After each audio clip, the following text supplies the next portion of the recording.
Hello বন্ধুরা, তো আজকে আমি আপনাদের স্ক্রিন অফ জেস্টারের কথা শেখাবো।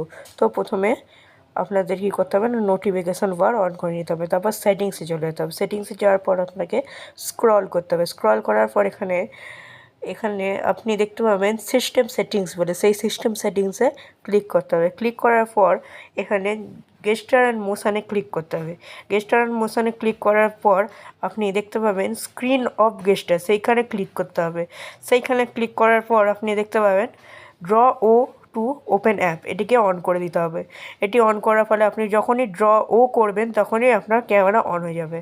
তো তারপরে অপশানটাকে অন করে দিতে হবে। তো এর ফলে আপনি যখনই ভি ড্র করবেন তখন আপনার টর্চ ওপেন হয়ে যাবে। তো তারপরে বাকি অপশানগুলিতে আপনি নিজের ইচ্ছা মতন কাস্টমাইজ করে অ্যাপ করতে পারবেন। তো প্রথমে ড্র এ, তো এটিকে এখান থেকে আপনি ওপেন অ্যান অ্যাপ করে আপনি নিজের ইচ্ছা মতন অ্যাপ ওপেন করতে পারবেন। সো আজকের মতন এতটাই। Tata, bye bye.